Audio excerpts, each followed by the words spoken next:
मेरे भगवान सिसोदिया को जेल में पटक दिया। 500 के नोट बंद हुए, पत्थर बंद हो गए। देश खस्ता हाल हो जाए उससे हमें कोई मतलब नहीं है, पर देखो फ्री फ्री फ्री फ्री मिलना चाहिए। रोजगार घर में से पकड़ पकड़ के निकाल के, जैसे ही 18 साल का बंदा हो जाता है उसको घर में से उठा लेते हैं और सीधा उसको सरकारी नौकरी दिला दी जाती है। आज हिमाचल का क्या हाल है? हिमाचल आज कांग्रेस ने वही रीत अपनाई, ठीक है, आम आदमी पार्टी की रीत, वहाँ पे आज कर्जे में डूब गया। सिर्फ 6 महीने भी हुए, 6-7 महीने। मोहल्ला क्लिनिक भी तो खोले हैं ना। हाँ वही गया, उन्होंने मुझे बवासीर की रिपोर्ट दे दी। मैंने बोला भाई मैं जमुना में नहा के आया हूँ, मुझे डायरिया हुआ, तुम बवासीर रिपोर्ट दे रहे हो? कह रहा अरविंद केजरीवाल का मोहल्ला क्लिनिक है ना। आज हमारे देश में 9 साल में ना कोई ऐसा बड़ा झगड़ा, ना कोई आतंकी हमला। देखिए हर जगह कुछ ना कुछ हुआ, मैं नहीं कहता हूँ नहीं हुआ, लेकिन जिस मात्रा में पहले होता था उस मात्रा में नहीं हो रहा। 500 के नोट बंद हुए, पत्थर बंद हो गए, पत्थर बंद हो गए, ठीक है। आज 370 भी आया, वही जम्मू कश्मीर है, वही श्रीनगर है। IIT, medical college, sports stadium, sports college सब वहाँ पर है, वहाँ के लोग खुश हैं। युवा जो रोजगार की मांग कर रहा है, 2 करोड़ जिस रोजगार की बात की गई थी, युवाओं का कहना है वो कहाँ है? मोदी जी ने आज मेरा भारत टेक्नोलॉजी की लाइन में, मोबाइल मैन्युफैक्चरिंग की लाइन में 3रे नंबर पे है। आप नोएडा चले जाइए, गाजियाबाद चले जाइए, क्या है यहाँ पर? आज उत्तर प्रदेश के अंदर जितनी तरक्की हो रही है, जब नैनो आई थी, जब टाटा नैनो लेकर के आए थे, बंगाल गए थे, ममता जी ने मना कर दिया। आज बंगाल की हालत आप देख लीजिए, वही टेक्नो है, वही नैनो है, जाके गुजरात में लगी, गुजरात का हाल आप देख लीजिए। जब ये भारत के अंदर है कि जब कोई, मैं चाहे बिजनेस लगाऊंगा, मैं पैसा लगाऊंगा, 60% जहां मैं लगाऊंगा वो उसकी कमाई होगी, 40% मेरा होगा। तो अगर वो नैनो की कंपनी बंगाल में लगी होती तो वहाँ के जो रोजगार है वो उनको मिलता ना, लोकल लोगों को, वो उन्होंने बंद कर दिया। क्यों बंद किया? कि अगर लड़के काम करके आगे बढ़ेंगे तो मेरा रोटी बंद हो जाएगी। सहमत है अंकल? हाँ जी, हाँ जी। किस बात से? जो ये बात बोल रहे हैं कि रोजगार जो है वो वाकई में ही है, टेक्नोलॉजी में 3रे नंबर। रोजगार तो है, लेकिन मतलब ट्रेनिंग होनी चाहिए ना उसके लिए। पहले पढ़ाई होनी चाहिए, ट्रेनिंग होनी चाहिए, तभी नौकरी मिलती है, ऐसे तो नहीं मिलता। तो युवा जो चिल्ला आज भारत अपने स्पेस सेंटर से मंगल पे ग्रह भेज रहा है। इसरो भी यहाँ से अपने भेजता है सैटेलाइट्स। क्यों भेज रहा है भाई? उसको पता है इंडिया के पास टैलेंट है, इंडिया के लड़कों के पास टैलेंट है, इंडिया के टेक्नीशियन, सारे थोड़ी ना वहीं चले जाएंगे। इंडिया के टेक्नीशियन यहाँ से जाकर के विदेशों में अपना हल्ला बोल रहे हैं। तो जब हम मंगल बनाया, मंगल एक बार नहीं पहुंचा, मोदी जी ने क्या किया? कोई बात नहीं, मैं तुम्हारे साथ हूँ, घबराइए मत, दोबारा प्रयास करो, मैं पूरा पैसा लगाऊंगा। तो इससे प्रोत्साहन बढ़ा। वही फाइनेंस मिनिस्टर थे, उन्होंने कहा पैसे पेड़ पे नहीं गिरते। आज पैसे कहाँ से आ रहे हैं भैया? वही देश है। 2024 में अरविंद केजरीवाल और राहुल गांधी 2.5 साल में इनके संपूर्ण बहुमत से सरकार आ रही है। संपूर्ण बहुमत सरकार आ रही है, बिल्कुल। 24 में तो इन्होंने पत्ता ही काट दिया, इन्होंने मोदी का तो नाम ही नहीं लिया। मेरी बात बताइए, जो आदमी सिर्फ दिल्ली और पंजाब के बल पे, ठीक है, भाई गुजरात में क्या हुआ? कहाँ गए आम आदमी पार्टी केजरीवाल? हिमाचल में क्या हुआ केजरीवाल? जमाना, अरे भाई साहब वो कह रहे 5 सीटें आई। एक मिनट, ठीक है, केजरीवाल। आज हिमाचल का क्या हाल है? हिमाचल आज कांग्रेस ने वही रीत अपनाई, ठीक है, आम आदमी पार्टी की रीत, वहाँ पे आज कर्जे में डूब गया। सिर्फ 6 महीने भी हुए, 6-7 महीने। आज भी लेट यार, वो तो हो ही जाना। मोदी जी लेटर है, वो लेटर हो जाने दो, क्या बात है? तो मोदी के बाद फिर योगी को देखा जा रहा था, ये कह रहे हैं केजरीवाल या राहुल। योगी तो इस लायक नहीं है। केजरीवाल और राहुल गांधी 2.5 साल प्रधानमंत्री की। 2.5 साल नहीं है, एक डिपार्टमेंट नहीं है। उसके बाद केजरीवाल के पास डिपार्टमेंट, वो PM बन जाएगा तब भी नहीं रखेगा। बहुत सारे चेले चपाटे हैं उनको रखने के लिए। देखो 2.5 साल मेरे डिटेल में आ जान दीजिए। जहाँ देखो अरविंद केजरीवाल की दिल्ली में सरकार है, पूर्ण बहुमत से सरकार है, पंजाब में भी पूर्ण बहुमत सरकार है दिल्ली अरविंद केजरीवाल की। वहाँ पर इतने रोजगार हैं कि घर से निकाल के युवाओं को अरविंद केजरीवाल ने नौकरी दी है। वो कह रहे हैं रोजगार। अरे अरविंद केजरीवाल रोजगार। घर घर में नशा है, घर घर में दारू है, घर घर में पैसा नहीं है, घर घर। अगर पंजाब इतना सुदृढ़ है, अभी भी पलायन क्यों है? कनाडा, अमेरिका, ऑस्ट्रेलिया, अभी भी पलायन क्यों है? हमारे पंजाबी पलायन भाई, पलायन तो यूं है भैया, काम धाम नहीं है इसलिए पलायन है। हम तो मुद्दा तो देखो रोजगार का। आप कह रहे हैं रोजगार दे रहे हैं कहीं। रोजगार घर में से पकड़ पकड़ के निकाल के, जैसे ही 18 साल का बंदा हो जाता है उसको घर में से उठा लेते हैं और सीधा उसको सरकारी नौकरी दिला दी जाती है। बिल्कुल। आप कर्नाटक कितनी सरकारी नौकरियां जो है वो मिल गई हैं। कर्नाटक भैया भाई साहब आप सरकारी नौकरी करते हैं? देखिए बात ऐसी है, जरूरी ये है कि सबको बराबर मौका मिले, राइट, बराबर रोजगार मिले।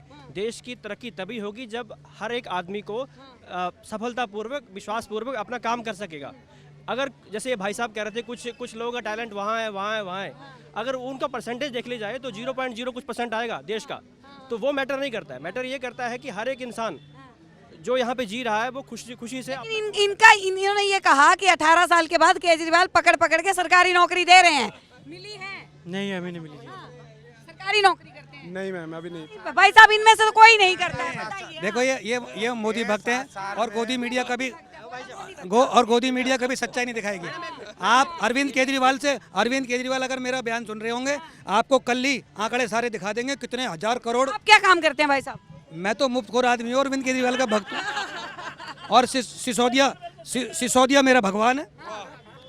देखिए पूरा देश, अगर आप मेरी बात को गंभीरता से लेंगे, पूरा भारत देश उसी ओर बढ़ता चला जा रहा है।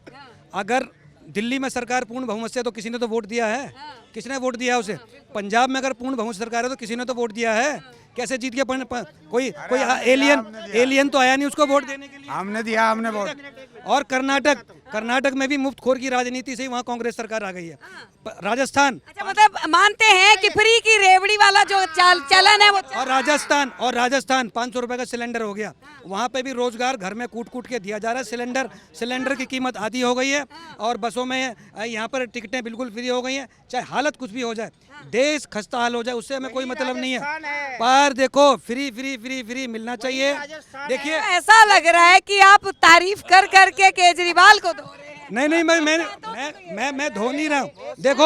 देखिए जो देश में, एक मिनट भैया, जो देश में अपने वादे संकल्प पूरे कर रहे हैं वो सबसे पीछे पड़े हुए हैं, और जो देश में अव्वल है दर्जे पर झूठ बोलने में वो सबसे आगे है। तो मैंने भी ये बीड़ा उठाया कि सच बोलने का आप काम बंद करो, अब सिर्फ केवल झूठ बोलना है, केवल झूठ बोलना है। देखो अरविंद केजरीवाल ने जब से सत्ता में आए हुए हैं अपना पहला वादा लोकपाल लेके आएंगे, उससे लेके आज तक एक भी वादा अगर मेरे अन्ना जी चले गए ना, वो रेस्ट कर रहे हैं। कोई बात नहीं, पंजाब में कितने वादे पूरे किए वो बोले इन्होंने, सारे पूरे हो गए। जमुना आज भी ऐसी पड़ी हुई है कि मैं नहा के आया। ये गोदी मीडिया कभी नहीं दिखाएगी कि जमुना कितनी साफ हो गई है। नहा के आए हैं? बिल्कुल नहा के आया, मुझे डायरिया हो गया। मोहल्ला क्लिनिक भी तो खोले हैं ना। हाँ वही गया, उन्होंने मुझे बवासीर की रिपोर्ट दे दी। मैंने बोला भाई मैं जमुना में नहा के आया हूँ, मुझे डायरिया हुआ, तुम बवासीर रिपोर्ट दे रहे हो? कह रहा अरविंद केजरीवाल का मोहल्ला क्लिनिक है ना, तो यही रिपोर्ट मिलेगी तुम्हें। मेरा एक ही चीज़ कहना है कि मैं कहता हूँ, ये भाई साहब कह रहे हैं कि योगी जी किसी लायक नहीं है। जहाँ पे भाई साहब अगर लखनऊ में आप जाएंगे, नवाबगंज, अमीनाबाद, निरालागंज, जन्नलगंज और कितने गंज, ठीक है, फतेहगंज, ये सब जगह सिर्फ मुस्लिम है। मुस्लिम वहाँ इतना खुश है जितने हम लोग खुश नहीं हैं। ठीक है, हमने सबका साथ सबका विकास पे काम किया, कर रहे, करते रहेंगे। पर भाई साहब विकास कहाँ रह गया? रास्ते में कहीं पे रह गया। पूरी बात सुनो, विकास मिला नहीं ना, दिख नहीं।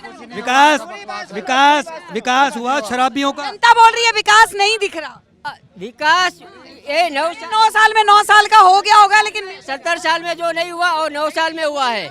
जितना विकास 70 साल में नहीं हुआ उतना 9 साल में हुआ। पहले विदेश में क्या होता, हमारा भारत देश को गरीब बोलते थे, ये तो गरीब देश है।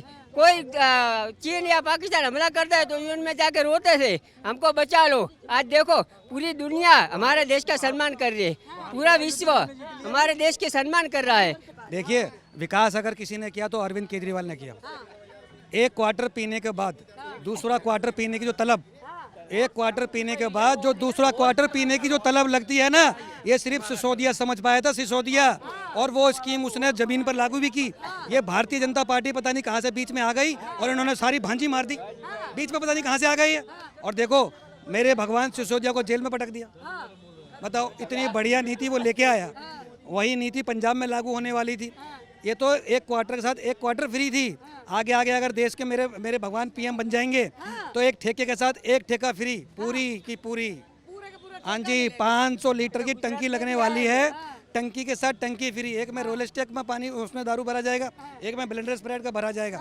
और सिसोदिया इसको सरकारी स्कूल का पता नहीं क्या स्पाइडरमैन बना दिया, हल्क बना दिया, आयरन मैन बना दिया कि स्कूलों की काया पलट हो गई है, ये हो गया वो हो गया। केजरीवाल ने 500 स्कूल कागज में बना के रखे थे, कागज में। आज भी वो कागज में आज भी बोला जाता है कि जो टीन के स्कूल थे ना, वो स्कूल छतों वाले हो गए हैं, बिल्डिंगें बनी हैं। हाँ वही तो, वो नेता ही क्या कि अपने वादे जमीन पे ना गिना सके। अरविंद केजरीवाल से जब पूछा गया कि आपके 500 स्कूल कहाँ बने हुए हैं, तो वो एक पत्रकार को ले गए पकड़ के, आ जाओ हम दिखाते हैं 500 स्कूल कहाँ बने हुए हैं। उन्हें बोला देखो ये सरकारी स्कूल है। बोले हाँ। बोले देखो इसमें दिन में अलग बच्चे पढ़ते हैं, रात में अलग बच्चे पढ़ते हैं, 2 हो गए ना। तो ऐसे ही वो भगवंत मान है, उसकी भी यही स्कीम है। जैसी 2 पैक आदमी पी लेता है, उसे भी एक आदमी 2 नजर आते हैं। तो उसी प्रकार अरविंद केजरीवाल ने सारे स्कूल गिना दिए कि दिन में अलग, रात में अलग। तो देखिए, लगातार जो है सरकारों के ऊपर जो है वो सवाल उठते रहे हैं। आप लोगों की क्या राय है, नीचे कमेंट सेक्शन में जरूर बताएं। देखते रहिए सौगंध टीवी। आप देख रहे हैं सौगंध टीवी, सौगंध वतन की।